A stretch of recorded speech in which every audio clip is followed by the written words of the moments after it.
Hello everyone, and today we're going to be having a look at the fan favorite Blue Eyes White Dragon and our deck here. We are giving it a bit of a modern twist, but no, we're not abusing the Auroradon this time. I know I've been using that a good bit in previous videos, but I'm using it because it's good. Honestly, it is definitely one of the better ways of playing the game at this stage, but it's not to be seen here in this deck. We have a relatively good pure Blue Eyes White Dragon deck here. We do have a few little tech engines and stuff for things that we find interesting, but we will be breaking all of that down at the end, going more sort of in-depth into everything, as well as a few possible alternatives you could try to play in the deck. So we'll keep it nice and simple here to open up. If you like what you're seeing and you want to see anything more like this or have any other recommendations, feel free to subscribe. It doesn't cost you anything and it helps me out, and you can leave a comment down below for what you want to see or any sort of ideas or feedback you have on this particular list. Again, I am relatively new to playing Blue Eyes. I've had a good amount of success playing this particular variant, but if you have any other ideas or little strategies, nuances that maybe I haven't put in, do leave them down below and I'll get around to them, and we may then get back around to seeing this deck sometime soon. But yeah, that's pretty much it for the beginning here. As well as that, don't forget that there is a Discord if you want to get in and speak to myself or other people like ourselves here in our little community. Feel free to jump in anytime.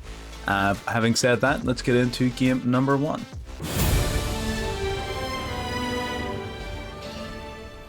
Alright, so getting into game number one, we are in fact going first, and this deck does function very well going both first and second.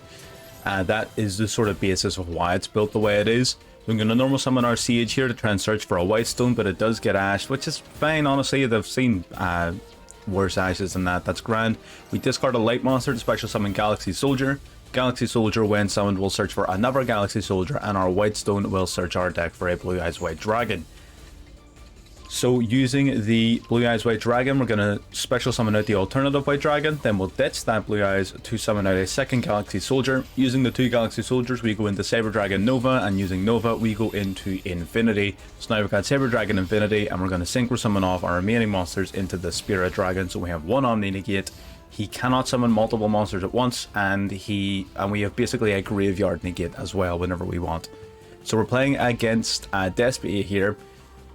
Which is very interesting. Again, it's not a deck you see a lot of, but it is one you do have to take seriously whenever you do see it. So he's going to summon out his Aliber here with branded opening. He's going to search for the Theater. Once he activates, so here's the important thing as well. So we activated the Theater. We didn't respond to the activation of the card. Then he activated the effect to fusion summon, and that is when we responded with our Infinity. Again, just important to sort of know your timings. So we are going to negate and destroy that field spell. He is going to normal summon out the Edge Imp Chain. He's going to swing in because when it attacks, basically it gets to search for another Edge Imp Chain. When it's sent to the graveyard, you would normally add a Fright for a card from deck to hand, but he doesn't have one.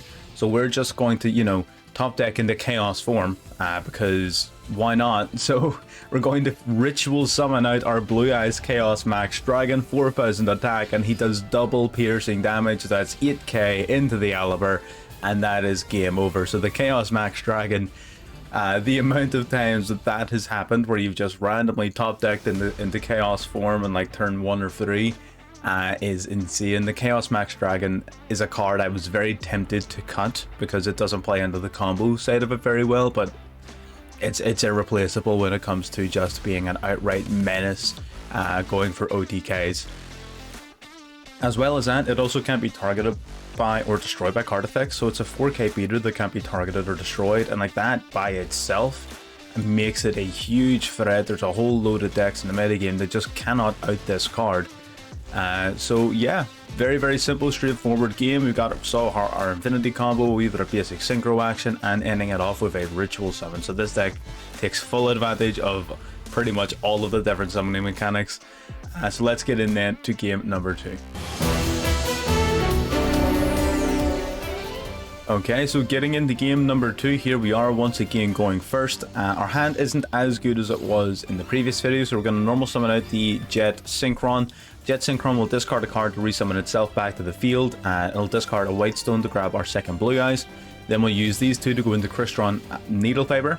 Needle Fiber is going to summon out the White Stone of Ancients from the deck, and we're going to tribute that White Stone to summon out Linkuriboh, so that during the end phase, the White Stone of Ancients will summon out the Blue Eyes Abyss Dragon. Now, unfortunately, we don't get the Abyss Dragon's effect because all our Blue Eyes are in our hand. However, we now have a level 8 monster that we can Synchro Summon using Formula Synchron. We banish our Needle Fiber for Formula Synchron, we draw 1, and then we Synchro Summon on our opponent's turn. So we have 2 plus 8, no bonus points for guessing who that gets you, Baron de Fleur. So with Baron de Fleur now on the field, we have an active Omni Negate. We also have Maxi in our hand, so while it wasn't the greatest of hands, we still have something out of it. We're going to activate Maxi in response to the Mo Yi. He goes Cross-Out Designator, but you know what? I think the Maxi is going to be invaluable against this particular opponent, so we don't want to give him the chance to recover for it or negate that. So we're going to stop the Cross-Out Designator. We're going to hold him to that play. And we draw into Nibiru here, so we already know where we're going with this one. We were also playing Lightning Storm in this particular duel. I did later swap that out for the DPE engine. I just think Lightning Storm wasn't doing it. So he's going to grab Blackout here. He's going to go into Emergence to grab the Ashuna. Then he'll use Longhorn. He's going to discard the Ashuna to summon it and the token. So at this stage, this is where you Nibiru, because if the next thing he's going to do is Baron de Fleur, and Baron de Fleur is just going to negate you. So you need to do Nibiru there at that stage. He's going to, now that he controls a non-effect monster, he can banish the Ashuna from the graveyard to summon out Vishura from the deck, and he's going to set 1 pass. Now, we know that face down card is Blackout. He searched it, so we're going to take out his only worm monster. While we only control 1 card, he cannot activate Blackout if you only control 1 card. So we're going to take it out first. We're going to go main phase 2, summon out the alternative White Dragon to take out the token. Galaxy Soldier here, discard to summon. We'll get the effect of the White Stone of Ancients to grab Blue Eyes back to our hand. Melody of the Awakening Dragons as well. Ditch the useless Lightning Storm to grab Levianeer and the Blue Eyes alternative White Dragon. Normal summon the White Stone of Legend. Go into our Spirit Dragon. We'll banish 3 monsters from the graveyard, 2 lights, 1 dark to use Levianeer. He's going to pop that back row card, and we're going to get Nibiru back. So I suppose, you know, I'll give it to him. Justice. We had to draw in the R's off of Maxi, but you know what? I'm not mad. It is what it is. We got 10k attack here, and we've got 2 droplets. So I'm curious to see here how exactly he thinks he's getting rid of this token. He goes into Baron de Fleur here. We take 1200 damage, but he goes to try and take out the token with Baron de Fleur. We're just going to negate it with droplet, and we're going to half its attack points for the turn. He doesn't have anything big enough to get over the token now, so he's looking at something. Let's get 10,500 attack, and there's not very much he can do about it. Now, I disagree with what happens here. During the standby phase, he would have had the option to jump off the field with Baron de Fleur. He should have activated that. If he did, we would have negated it. It wouldn't have mattered, but it would have been at least in his best interest. So we're just going to swing in the Baron de Fleur, 7,500 damage, and that's pretty much the game. So yeah, I would like to say playing through a Nibiru, but no, we just played with the Nibiru. And ended up wiping him out with the token he ended up giving us. So very straightforward game here. Not very much else to say on it. So we're going to get into game number 3 here. Alright, so here we are getting into game number 3, and again, looking at our hand here, you don't like seeing the Destiny heroes in your hand. It is unfortunate. We go to use our Melody of the Awakening Dragon, but we get negated right off the bat here by an Ash, and that's a very good Ash, to be honest. Whenever you see this card, you need to Ash it. That's fair. Now that we know he doesn't have an Ash, we are going to just go ahead for our Fusion Destiny and pass. We don't have very much else we can do here on this turn, which is unfortunate. But we're going to pass here, and hopefully our opponent doesn't have much. Now, they open up off the bat with their own Fusion Destiny, which, you know, sort of suits us. That means he doesn't have very much else he can do in terms of plays. I don't believe he's playing a hero deck. So he's going to pop both itself and our Destiny hero. I mean, both resolve then, so both are going to come back next turn, so it doesn't really matter. And he's going to summon out the incredible Ecclesia here. Now, he can't do any additional summoning or anything like that because he was locked out by the Fusion Destiny. I guess he was just afraid of having his Sword Soul plays interrupted and would rather have that sort of control mechanism on the field first. I don't know how I feel about that play, but that's the play he made, so here we are. We draw into a monster, so we're going to discard that monster to use 1 for 1. Our opponent's going to go for the Incredible Ecclesia here, and in response to that, we're going to activate our DPE purely just to force him to use his. So now at that stage, his DP is going to resolve, destroying itself and mine. Mine no longer has a target for his field, so it resolves without effect. And Mo Yi then joins the field. We get our White Stone of Legend. Both DPs will activate. Sword Soul of Mo Yi will grab her token by revealing a monster. I'm assuming he's just trying to set himself up and protect himself so he can get into his next turn. So both of the Phoenix Enforcers again will be back next turn. Summons out the token here. And now we're going to go for Celestial, and we get potentially the luckiest draw 2 in the history of Yu-Gi-Oh! We draw into Chaos Max Dragon and the Chaos form, so we link summon in the Link Karibo to search for the Blue Eyes White Dragon. The White Stone of Ancients will add back the alternative White Dragon we discarded earlier on in the duel.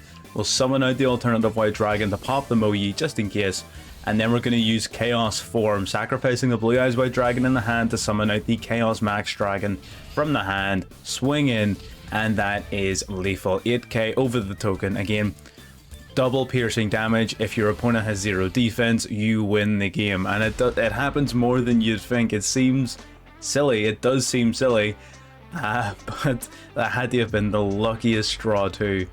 But yeah, again, very, very, very simple. Even in a sort of bricky hand like that, we still had the DPE engine. We only play 1 copy of Fusion Destiny, because we don't, unlike in most decks where it's okay to draw it and use it that way, we really don't want to be drawing it, and I want to keep the deck at 40 cards. So it's almost exclusively going to be used here as off of the Predapons Verte Anaconda. We just got unlucky in drawing 2 out of the 3 one-ofs in the deck for that engine. So a very, very unlucky hand, but I mean, look at what we did with it. We ended up just coming out on top again against Sword Souls. Was it playing optimally? Probably not, but it doesn't change the fact that it's one of the top game decks in the format. So yeah, very straightforward game. We're going to get into game number 4 then, and then we'll get to the deck profile. Alright, getting into game number 4 here. We've got a pretty decent opening hand here. We're going to summon out Sage with Eyes of Blue. We're going to grab the White Stone of Ancients from the deck. Then we're going to discard that stone off of your Melody for the Awakening Dragons to grab the Chaos Max Dragon and our alternative. We're going to special summon that alternative out to the field. Then we'll use Trade In to ditch the Blue Eyes White Dragon to draw 2. We're going to go into Crystra and Haki Fibrax here. He's going to summon from our deck the Jet Synchron. Jet Synchron will go into Link Karibo, and now we'll be able to resummon itself from the graveyard. We ditch the Galaxy Soldier to do so. Unfortunately, we get hit with Nibiru. We do activate Maxi in response. We want to draw 2 cards at least, but he has Gamma as well. So at the very least, you know, he is taking out our field, but we are wiping out one of his Gammas too. It is probably a negative trade for us, but I mean, what can you do? So he's got Nibiru the Primal Being then, and we don't have very much, but we still have Levianeer in hand. So we banish 3 Light Monsters for Levianeer. That is going to grab a Blue Eyes White Dragon from the graveyard, and we're going to Exceed Summon using these 2 to go into number 38, the Hope Harbinger Dragon. Now, unfortunately, during the end phase here, we will grab the Abyss Dragon, but we no longer have a Blue Eyes White Dragon in the graveyard. It is currently Exceed material on our Hope Harbinger, so we do not get its effects, but that is fine. He's going to summon out the Geomath mech here, Final Sigma, which has been rising in popularity. It's going to take out our monster. I mean, it looked like we were trying to redirect the attack. Realistically, we just wanted to get the material off of this. We wanted that Blue Eyes White Dragon into the graveyard so that we can return it to our hand using the Ancients. Unfortunately, we do get hit with Call by the Grave, so we're going to negate that. But our opponent also has Imperm, so this man's just playing Final Sigma and a bunch of back row to try and, I suppose, weed out any monster stronger than it. But you know what, that's totally fine. He's going to banish the Blue Eyes White Dragon from the graveyard, which isn't great, but what can you do? We're just going to swing in with the Hope Harbinger to take both of our monsters out and hit him for 25 to the face of our Abyss Dragon. We're just hoping that due to the construction of his deck, he doesn't have any significant follow-up to the Final Sigma play. Turn number 1 down, and no, he does not have anything this turn. We're going to normal summon out our White Stone of Legend, but he goes for the Maxi here, so we're going to chain to that Maxi the Link Karibo. To basically summon out the Link Karibo from the graveyard, and because it's being chained on, our opponent doesn't get to draw anything. And we still get to search for the Blue Eyes White Dragon, so that's pretty handy. We're going to swing in with these 2 then, just get another 2800 damage across the line here. We're getting pretty close to it being game. 1 more turn and we've got it. and our opponent draws to their final card, and it was not good enough to save them, and that is game. So Nibiru is on the rise. Nibiru is being a real menace recently. We might want to be looking into ways to stop that from happening, potentially cross-out designator, but room is very, very tight in this deck. I will be perfectly honest with you. Trying to find the room for the cross-out designator would be very difficult. You would have to probably cut something like the Galaxy Soldier engine, and I really love the Galaxy Soldier engine. But yeah, that's a pretty straightforward game here. Our opponent went for a big unaffected boss monster, but unfortunately it wasn't big enough. We were able to crash and take him out from there, so very, very good gameplay. And let's get in then to the deck profile. Alright, so this is the deck we ended up with at the end of playing. So it is a deck sort of constructed of multiple key sort of engines and cores and plays. So we're going to have a discussion about how a few of those work. So first of all, the main play of the deck is going to be Needle Fiber. So it is. The reason it's going to be Needle Fiber is because you can generate a lot of advantage off of that combo. How do you go into the Needle Fiber play? Usually you'll end up using your Jet Synchron, which is a very, very good one-card combo for it, which you can grab off of 1-for-1. Or you can use the likes of Siege and an alternative White Dragons, very good facilitating it. On occasion you can use a Galaxy Soldier to facilitate it if you've got a spare one on the field, or maybe if you don't have the materials to discard for another Galaxy Soldier from the hand, something like that. There are quite a few ways to go into it. Primarily though, it'll be either the Jet Synchron or one of your tuners alongside your Blue Eyes alternative White Dragon. Alternative White Dragon, of course, searchable off of Melody. So it is pretty consistent, honestly. You will be going into it a good amount. So what will you do then? So you'll go into Needle Fiber using any two of your monsters. Then Needle Fiber is going to summon out the White Stone of Ancients from the deck. You'll tribute the White Stone of Ancients for a Linkuriboh. Then during the end phase, the White Stone of Ancients is going to summon out the Blue Eyes Abyss Dragon from the deck. Now, if you have a Blue Eyes White Dragon on your field or in your graveyard at that time, and the alternative White Dragon counts for that, then you will get to basically add from your deck to your hand your Chaos form, which is a very, very powerful card because it summons out your Chaos Max Dragon later on. But generally, you'll summon out the Abyss Dragon. It will probably search for your Chaos form, but it's not mandatory. If you don't have a Blue Eyes in the graveyard, don't worry about it. It's just a bit of additional advantage if you do happen to have one. And then during your opponent's turn, you will banish the Crystron Hakifibrax for your Formula Synchron. And then your Formula Synchron and your Abyss Dragon will make Baron de Fleur. So it's a very simple play to make on top of everything else. How the deck then functions around, so your normal summon is pretty much dedicated to that combo. So the rest of the deck is built to function independently of the normal summon. So what else do you have here? You've got Galaxy Soldier. Galaxy Soldier, discard a light monster to special summon himself to the field, and the first time you do that, he will grab another Galaxy Soldier from deck. So it's a very, very easy way to summon your way into Saber Dragon Infinity, which is an Omni Negate and can suck up any attack position monster on the field. So very, very powerful card, plus it allows you to put your stones into the graveyard. It doesn't cost you very much in terms of advantage, so Galaxy Soldier I think is fantastic in this deck. It also, if you're able to go into that play early, it also protects you from Nibiru. I think in one of the games, I summoned the Galaxy Soldier, but forgot to add another one to hand, so we ended up getting Nibiru, whereas if we had a follow through on the play, we would have been safe. So bear that in mind. Your Galaxy Soldier is a fantastic anti-Nibiru card. We also have the Nebula Dragon. Nebula Dragon will reveal in hand one of your dragons, either your Abyss Dragon or your Blue Eyes White Dragon, which are both, again, extremely searchable. It will summon both of them out to the field. 2 level 8s, you'll go into an Exceed summon for either your Hope Harbinger Dragon or into your number 97. So if you're going second, number 97 can summon out any number dragon monster, so it can summon out your Numeron Dragon for like a 9k lethal play. It can summon out the Hard Earth Dragon. If you're going first, at the end of your opponent's turn, it'll banish everything that was played that turn.